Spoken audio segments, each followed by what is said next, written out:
All right, everyone, welcome back to the show. It's the Golf Unfiltered podcast. I'm your host, Adam, my co-host, Nikki, and we've got friend of the program back for like the third or fourth time, Samantha Marks. Samantha, it's always good to see you.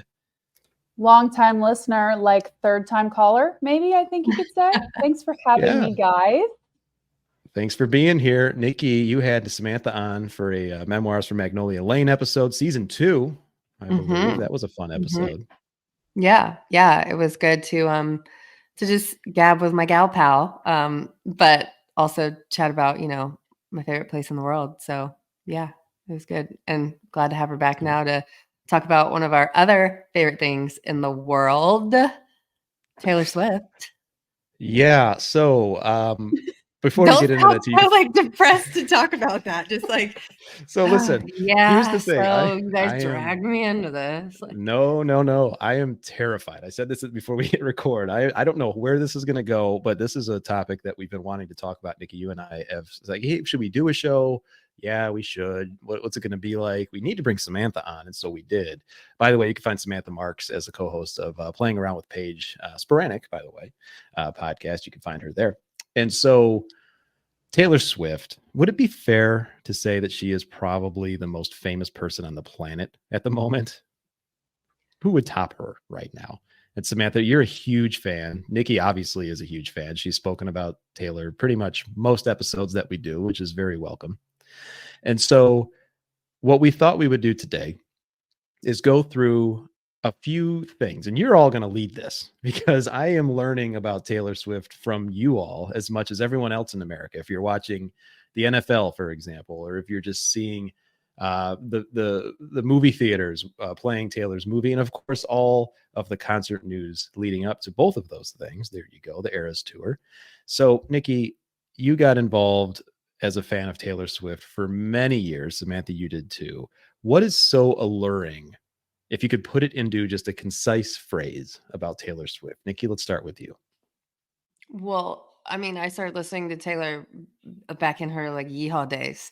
So, I have like the original copy of what do they call it? The homophobic version of Debut on CD. They don't make them like that anymore. They don't make them like that anymore. That's worth a pretty penny on eBay. These Gen Zers will fight me over that one. But I mean, yeah, I've been a fan of her since then. And I, have been listening to her songs since then. I would like this is embarrassing to admit, but I used to sing at rodeos for Hold on. Wait, what? So I did not know this. My family has a history in like rodeo and bull riding and stuff, and my uncle like is a producer for some bull riding events. And when I was younger, I would sing at these rodeo events during the like intermission section, and most of the songs I would sing would be Taylor Swift songs. So yeah, that is how so far back deeper. I go with Taylor Swift for sure. Wow. So, well, I have a different journey with Taylor Swift, which I've never actually talked about before. It's been weighing heavy in here. I, like Nikki, was a Taylor Swift fan when I was like a kid. I remember one of the first music videos I like became obsessed with was You Belong With Me, where she like holds up the paper to the window to the guy. And it's like that's like one of her first songs. And was obsessed with her back when it was like cool to be a Taylor Swift fan. She was around our age, which was really cool. One of the only like girls that age who was doing something that crazy and famous. And then I don't know, I was still a fan for a few years. And then Folklore and Evermore came out, the albums, and I was like just not into it. I'm still not really into those albums at all. She just turned into like seasonal depression Taylor for like a few years there. And I just wasn't that into it. And I like kind of completely hopped off the Taylor Swift train for a while. And then the Eras Tour, and people started live streaming them every night. And it became all I was doing for the last like 6 months. Is Nikki and I would send the best live streams back and forth to each other as we were watching them. But I think I became a like full on Swiftie because of not just her music. Like, I think her music is incredible. And I do think she is the most recognizable and famous person in the world right now. Maybe sans like the president, but still even, Right. you know, like you could still argue she could be more famous than that. And I became such a fan because of what a boss she is. And I don't think I really realized that until the Eras tour and watching it every single night and realizing how much she's doing and all the shit that she has to coordinate. And everyone she has on her team has to be like A game all the time, and her publicist and her family. And that kind of all sold me on it. Like, yeah, she's a good singer and has good songs and is like a lyrical genius, but there's a lot more that goes into it. And that's what I think that I finally, at my old age of 29, finally appreciated and became a fan of. We had like a FBI level investigation into how many buses and trailers we thought it took to like do her tour. And Sam's doing like, she's got like a spreadsheet, and she's like, okay, I think if you break the set down and then you think of how many costumes, then how many nights, then how many cities, and how many this, and she's sending like this many text messages and like, okay, well, look at this spreadsheet. And she's like zooming in on these photos, and like we're trying to put together to see how many trucks we think it is. And this is before the articles came out about how many trucks it was. And we're all like trying to put all this together to see, like, because we're all just in awe of how much effort she puts in for her fans. And it's pretty incredible. I've never seen anything like it before.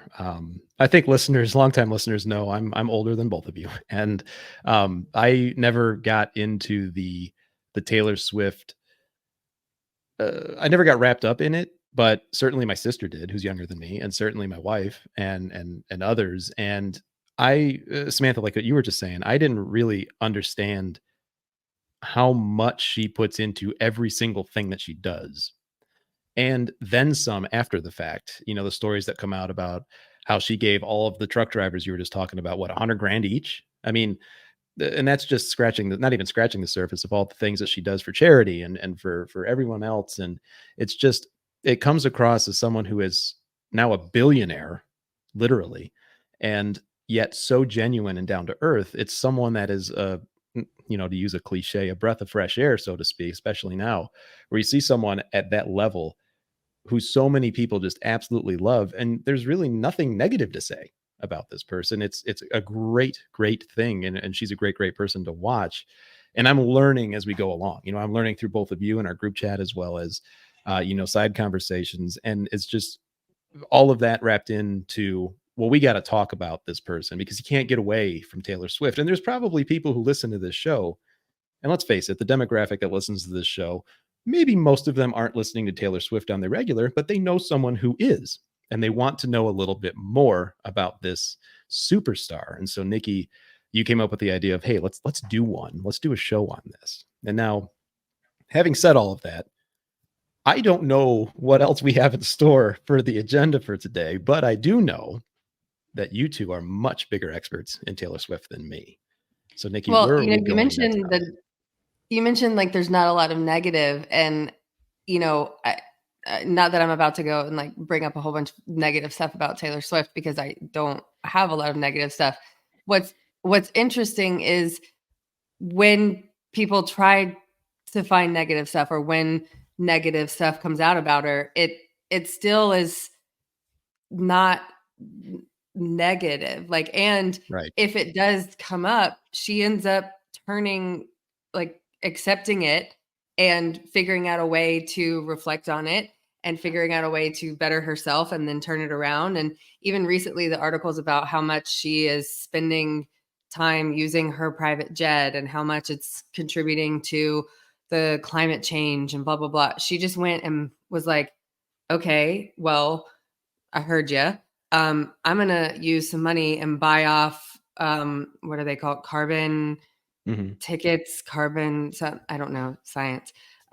Whatever the things are that you buy to offset the carbon fuel emissions.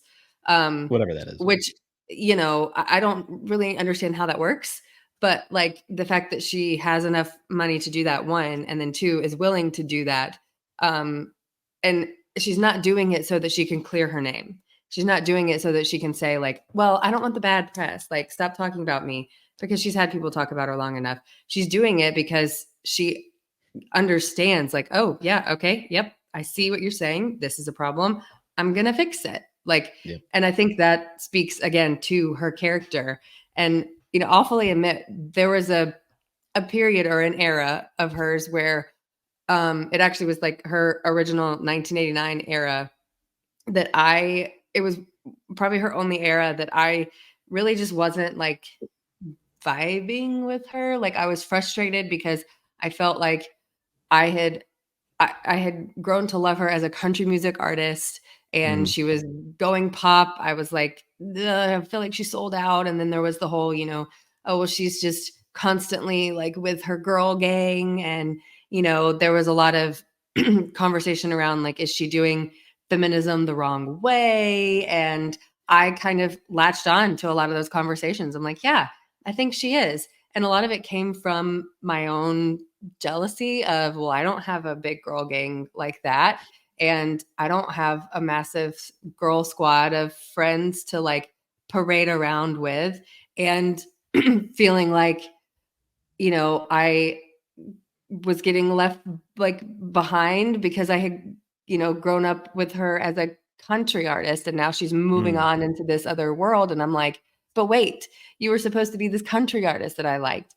And I just didn't like the change. And that was a problem that I was having, that I kind of, you know, reflected negatively against her. And, you know, not that I went out and was on Team Kim or Team Kanye during that time, but I still, you know, had a few issues. So recently, when this new re-release of 1989 came out, because her original 1989 album was probably one of the ones I listened to the least, I've actually thoroughly enjoyed listening to it this time, because I'm hearing, not that I haven't heard the songs before, but it's been, I feel like, a newish fan in the sense of this album, because I didn't really get to experience that album in its like full extent at the time, because I was being a hater, to be honest. I was just being a hater. I think something that this is not related at all. I have no idea how to segue into this, so sorry. But something that I was something that I was going to say about a reason that I feel like I am so fond of her and feel like I want to follow what she's doing is because right now in my life, and I've talked to you guys about this separately, not Taylor Swift related, but just how important it is in all of our lives right now. But a goal in my life is to really evaluate what company you're keeping and what team you have around you at any time, whether that's work related, personal related, anything, friend, family. And it's got to be like, just think about how many people she has on her team and the incredible job that they all do to make this shit happen every single day. Like, it's insane to think about. And that's something that I feel like draws me to follow what she's doing. I mean, even all the way out to like Taylor Nation, Nikki, like that's, you know, those NDAs are ironclad. Like, it's crazy. It's crazy the loyalty that she has around her. And I think that that's something really aspirational. And I think she's one of the very few people who you look at and you think they are a true role model for young girls out there. Like, there's nothing out there in the press that parents would ever really be embarrassed about or like not want them to see or anything like that. And then the other thing I'll say before we get into quizzing Adam and making him look dumb, which is my favorite hobby, is I feel like I sometimes see, and it's not often, but sometimes you'll get those like Swiftie haters on TikTok, or like people who think it's like their coolest personality trait to say that Taylor Swift sucks. And I saw this comment on TikTok, and Nikki, I'm sure you've seen it too, but people say, hating Taylor Swift says more about you than it does about me. And I think that the people who hate Taylor Swift are so loud for no reason. Like, if I ask people to give me 2 reasons why they hate get 1 reason why they hate Taylor Swift, they wouldn't be able to come up with anything. And I just think that that's like, you need to do some soul searching. Their go-to is always, but she always sings about her boyfriends, which tells me that you haven't listened to a single song that she's written or sang since she was 17 years old. Like, and she's in her 30s now. So grow up. Yeah. So I got that off my chest. We can move on now. Yeah. Well, that was very well done. Very well done. I listen to Midnights. I'm gonna listen. I love the hell out of that album. We listened to that like crazy when it came out. And listen, I'm brand new to this scene, so I mean, you all. Is that the only album you've listened to? Because if so, you're about to have some problems. Listen, I did a little studying before this episode. Okay. Just a little studying though, so I got a long way to go. But I will say this too, and to the point that you both brought up, as the guy on this episode right now, and I've got friends who watch the NFL, for example, obviously Taylor Swift, Travis Kelce, the big news, and people getting upset about too much Taylor on TV. Let me just say this. And listeners, if you fall into this category, I'm speaking precisely to you. Get over it. This is the best thing to happen in at least 5 years for pop culture's sake, where you can turn on the television. It's all good-hearted. It's just people having fun. Yes, they're super famous. Yes, God forbid that there's a pretty blonde girl in the stands watching her football boyfriend on an NFL game. You can get over that. Let's just have this. It's okay to have something nice and just drop the whole egotistical machismo thing. Nobody believes it anyway. So I got that off of my chest. At any rate, with that being said, let's talk a little bit about this quiz that I keep hearing so much about. I don't even know what to expect. I've been kept. This has been so secret. This is why I'm so terrified on this show right now. Well, don't be that terrified. I kept it like very, very basic. Because one of the things that that Swifties tend to do when we're referring to songs, because she has so many songs and a lot of her songs have very long song titles, is especially when we're like discussing, oh, what song is going to be the surprise song tonight, or oh, I hope she sings this, or we'll just kind of abbreviate, song titles. And if you know the song title, it's easy to know the abbreviations for it. So I'm going to show some abbreviations, and I'll put them on the screen here for our viewers, and I will read them too for our listeners who aren't watching on YouTube, but and see if you can guess the song. Oh boy. So question before we do that. Are they acronyms or are they like just shortened? So yeah, I mean, it's literally like, okay, for example, I'll tell you one that's not on the list. Like there's like Death by a Thousand Cuts would be like DB, like, so, okay. So I just want to call out really quickly that I saw Adam's TikTok video about buying that second monitor. I need video proof that there's not a second monitor right there and you're about to cheat. I do not have anything up. I'm even okay if you want to like pull up Spotify and like scroll through her full collection to help you. Okay. Because I don't even know if it'll help you that much. You're too nice. You're too nice. I am too nice. I am. I appreciate it. Okay, we'll see how this goes. We'll start with what I think is an easy one. This one is YBWM. Jeez. And Samantha, I'm assuming you already know this. I have not seen this quiz yet, but yeah, I already know that. Is it like, I know she has like a Belong With Me song or something. Is that, I don't know, You Belong With Me? Yes, very good. You belong with me. I was just about to say, it has already been mentioned once on the show. Yes, I got one. All right. Good. You got one. Oh, good I just heard my wife in the other room go, oh my God. Are you going to need her to help you with this? I don't know. Kristen, you might need to be a lifeline. This is GU on the other line. Okay. Oh, boy. All right. This next one. Okay. Yeah. YOYOK. Oh my God. I kind of love this one. It's so appealing to the eye to me. I know. It's so like aesthetically. YOYOK. It's so aesthetically pleasing. Oh, song titles. I'll give you a hint. You have heard this song. I'm sure I have heard this song. I can't think of it. You What's just the first recently word? admitted to us that you have heard this song. I recently admitted to this. It is on Midnights. Oh, Mm. that's a tough one. Is it You're on Your Own, Kid? Oh, I heard that. I heard that. The wife is over there. She helped out for that one. She's not going on camera, she says, but she's in there. Mm-hmm. Okay, here we go. Here's another one. YNTCD. Oh, YNTCD. Now I am able to look at a list here, and I'm just doing. If you can scroll through 300 something songs, right? Mm-hmm. Oh, it's one of your favorites. My favorite. Oh, in a song.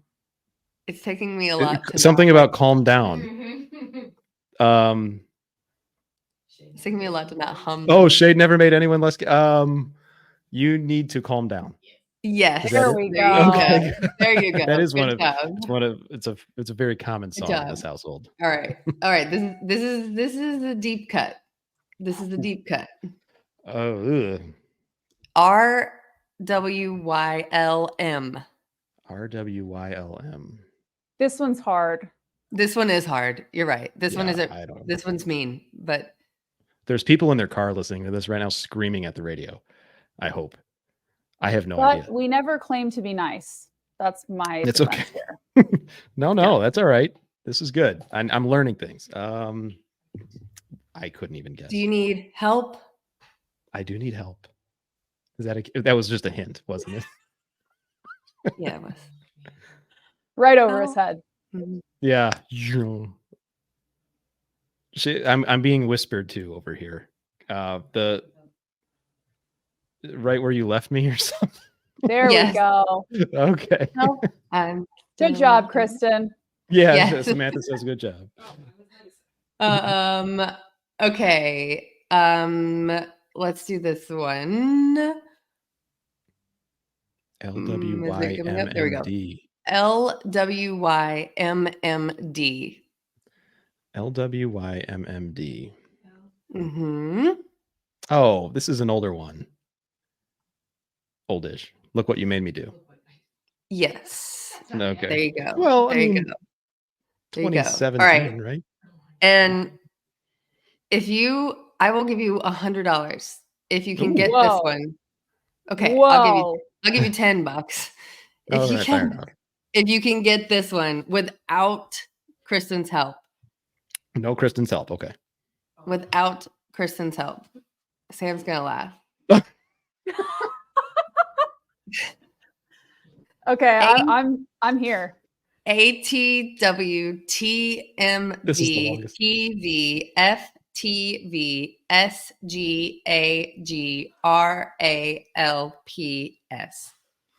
I'm sure Chris McEwen is listening to this, cackling as well. He probably knows this. Well, it's not vigilante. That may or may not be a hint. Oh, Chris McEwen cackling at this. That is so good. That was a good hint, wasn't it? I don't even know. I have no idea what that was the longest acronym I've ever seen in my life. It is All Too Well 10-minute version, Taylor's version, From the Vault, Sad Girl Autumn version, recorded at Long Pond Studios. And scene. And scene. Oh, Thank goodness. Thank you. And Kristen, that is a legitimate acronym that Swifties actually use because there are multiple All Too Well versions. And that is one of the more ridiculous ones. So to touch on that too. So you had mentioned that like when people go to these concerts, there's the secret song or what song did you get? What song do you get? So she doesn't play the same. She always plays a new secret song every show, right? Is that the way it works? Yes. There's an acoustic set towards the end of the night, and she will play 2 acoustic songs, and they're different every single night.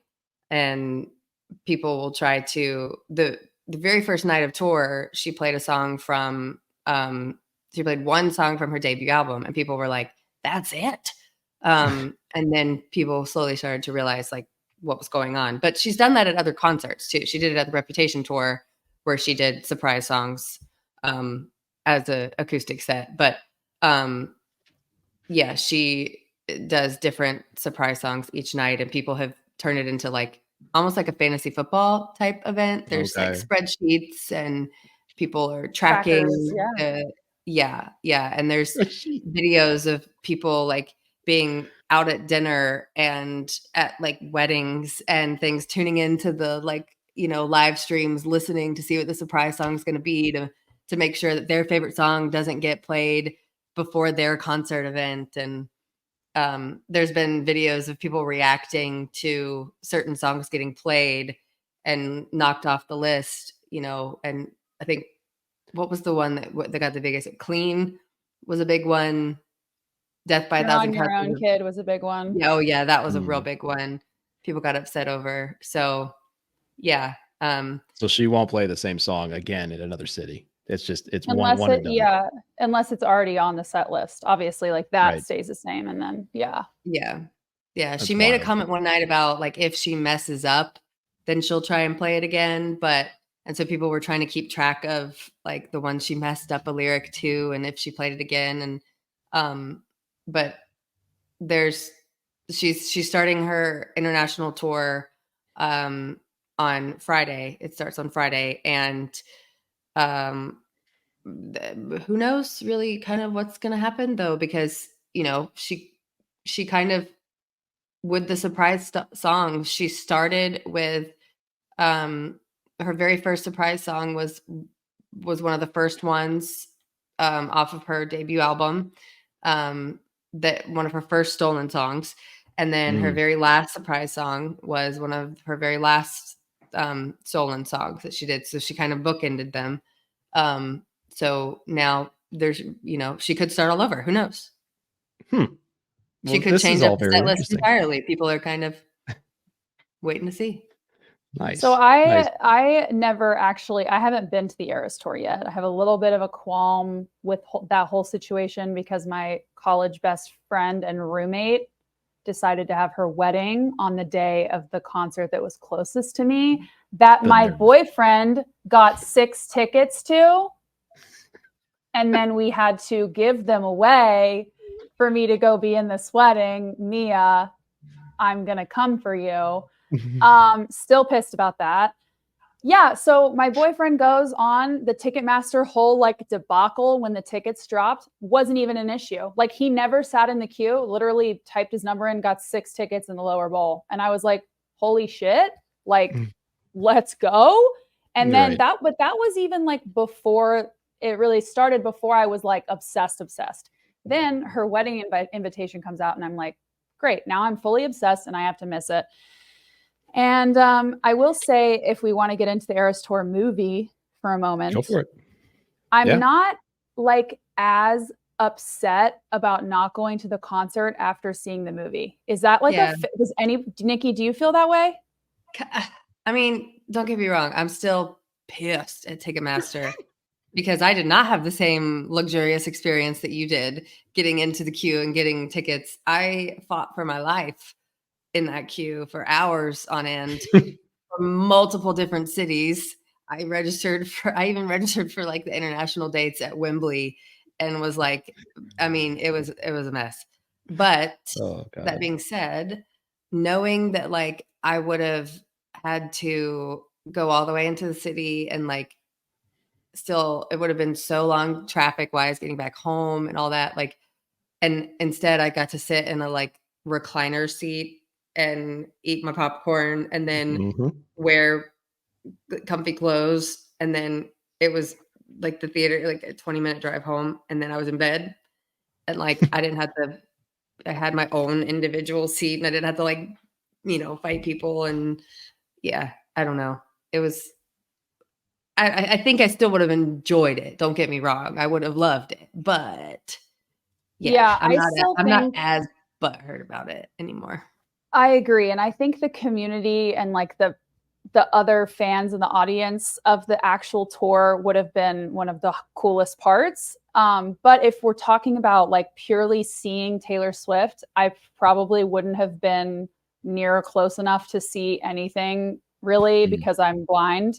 So like, I think the fact that we got to as close as we did on the movie, like, it is so cool. It was not just like a concert on film. It was like a fucking cinematic experience. And if you haven't seen it, I highly recommend it. Don't know if we're allowed to cuss on this show, but highly recommend it. Highly recommend it. Take your kids, take your wife, or go by yourself. I think it's incredible.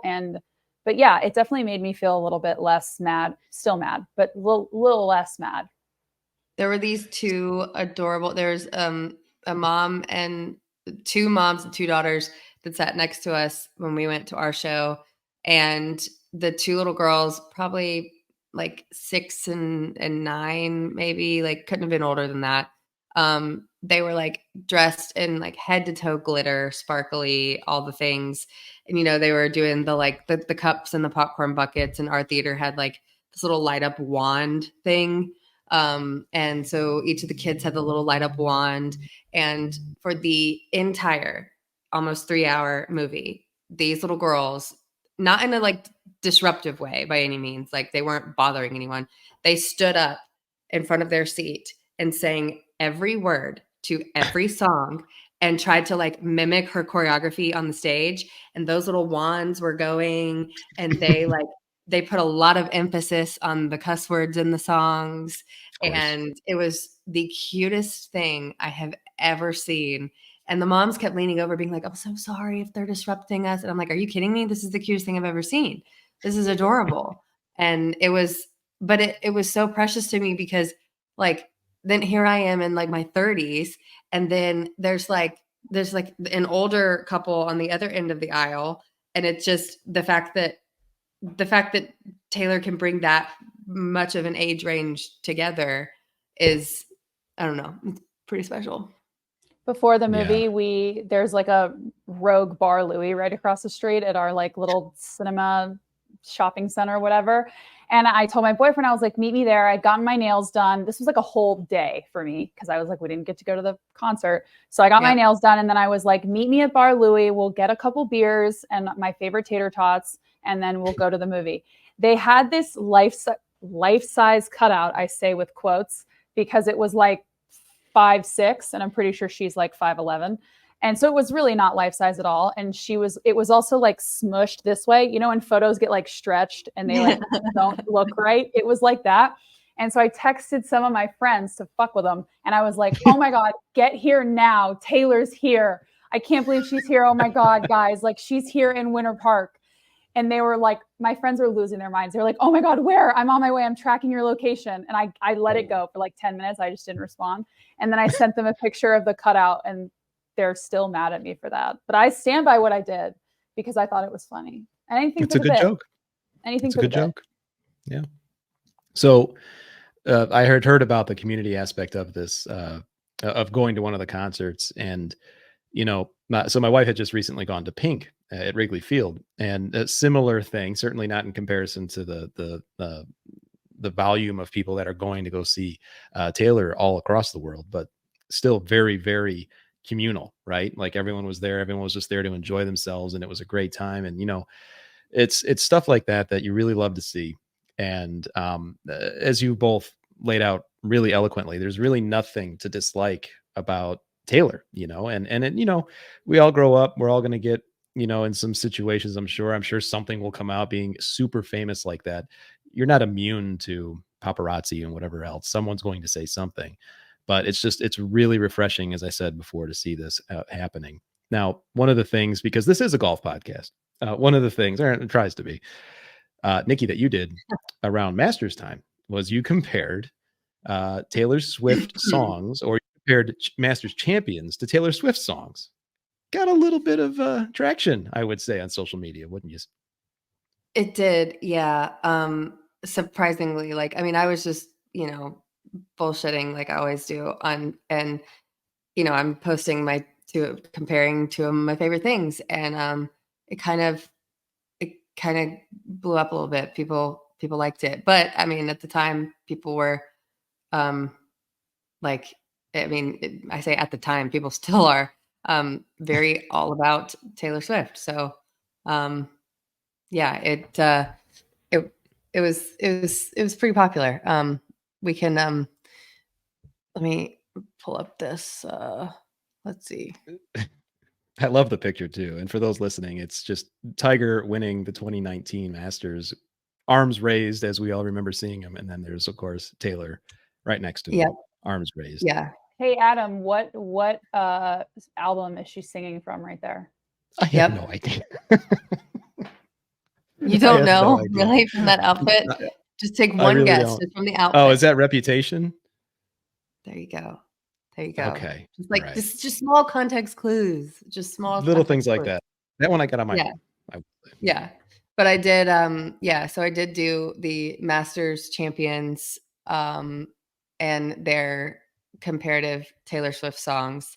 So I started with, we have Arnold Palmer is Cardigan, obviously. So good. Makes the most sense. Some of these were a little controversial. People had opinions about them. But we've got Nick Faldo as London Boy. Yeah. All-time sweater, by the way. Mm-hmm. We have is it not showing it? There we go. We have nice. Tiger is red. Mm-hmm. For good reason. Yes.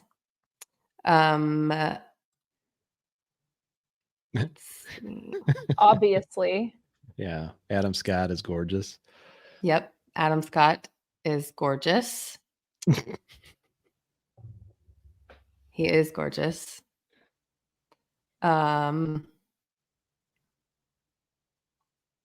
old Jack. Nicklaus, Untouchable. Yep.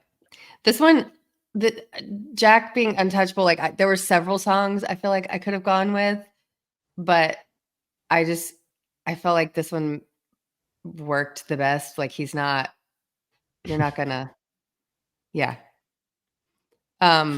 This one was the only one that this one was the only one that I used a non, like a picture of them not getting the green jacket, but I had to for it to make the most sense. But Bubba Watson, Out of the Woods.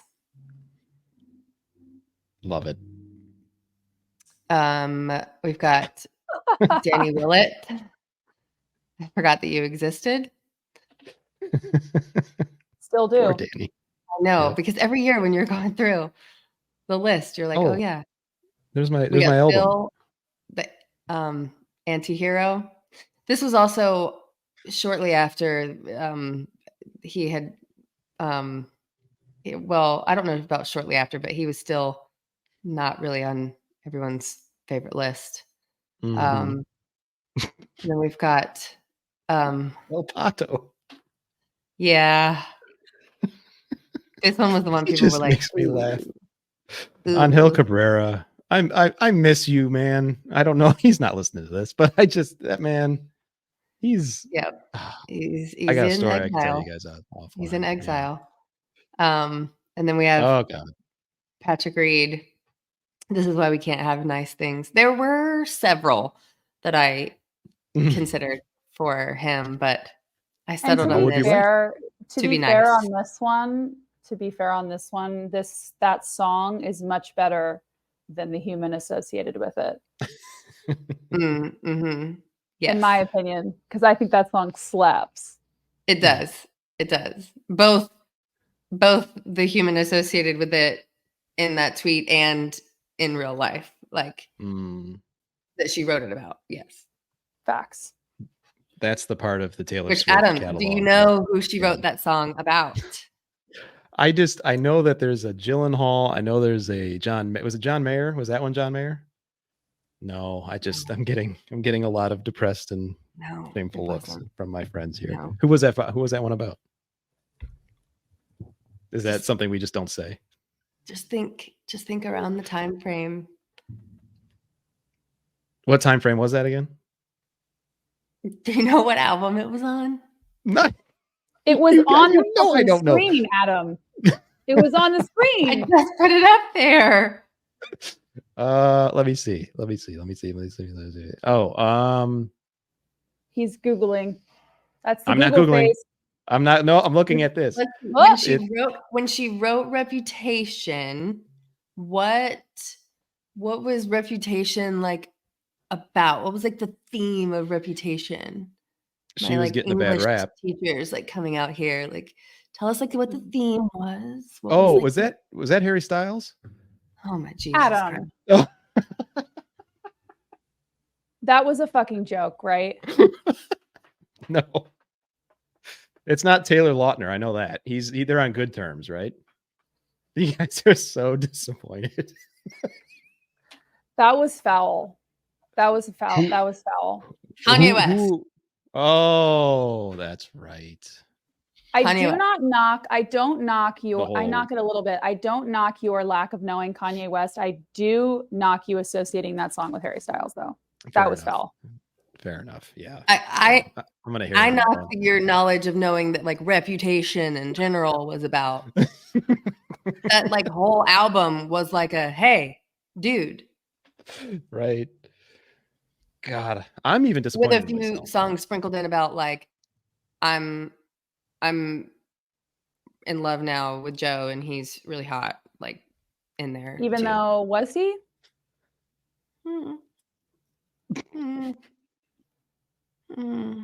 Just a question to ponder.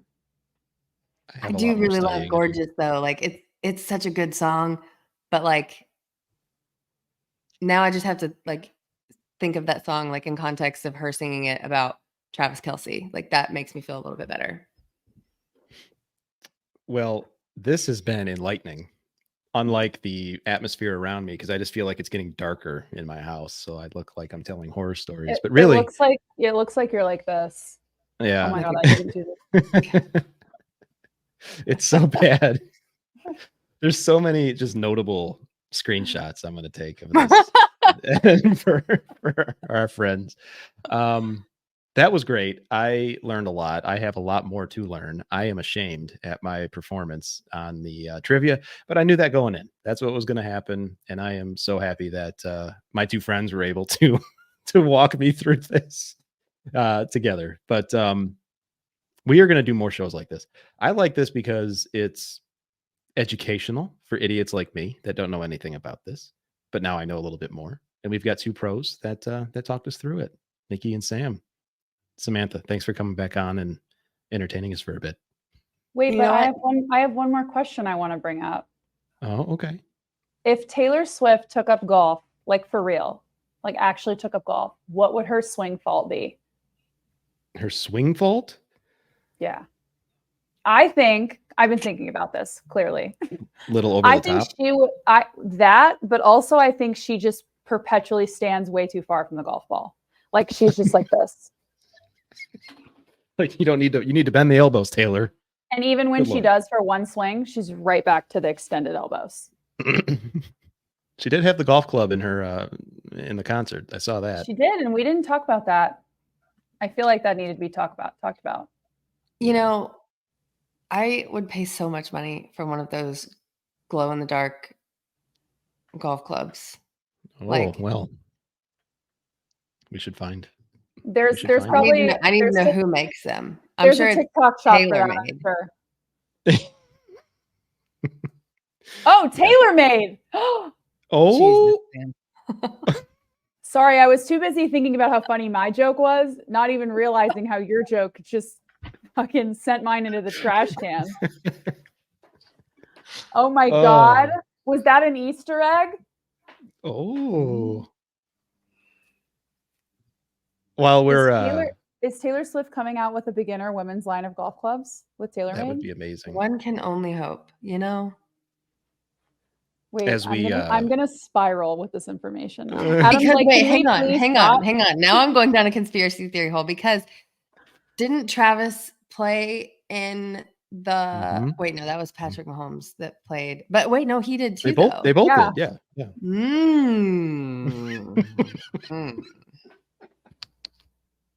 What are the chances of Travis Kelce getting Masters tickets? Probably pretty good.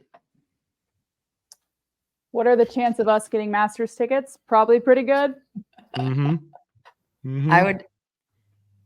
I'd poop my pants. Same. All right, Adam, Are we good? we'll let you wrap this up since No, you're no, no. pitching. It's fine. It's fine. I just wanted to say, since I'm going to have to put an explicit content warning on this episode, I would like to remind everyone that we are powered by Bridgestone Golf, our partners in crime. I didn't get a warning. I did No, not it's get a fine. warning about that. It's fine. There's no worries. They know. Brands. They know who they're walking. They know who they're working with. We're not like our buddies over at St. Andre. But which, by the way, Nikki, congrats to you on the shout out on the St. Andre podcast, the spooky, spectacular one that they did about all the Halloween costumes. That was a hilarious show. And our own very own Nikki Dunagan. The nightmarish golf costume ideas that I came up with. Nikki's in her appearance era. She is. She really is. You I know, just love as crossovers like this, part of the Bridgestone fam. All right. My next appearance is going to be in the kitchen. Oh, wow. I don't know where to go with that. Well, I'm going to go to Chick-fil-A. So if you want nice. me to get you something, let me know. Thanks to you both. Sam, we'll talk again. Nikki, as always. Fans, friends, everyone, follow us on Golf Unfiltered everywhere. We will talk again soon. And that has been your Taylor Swift educational 45 minutes. Take care, everybody.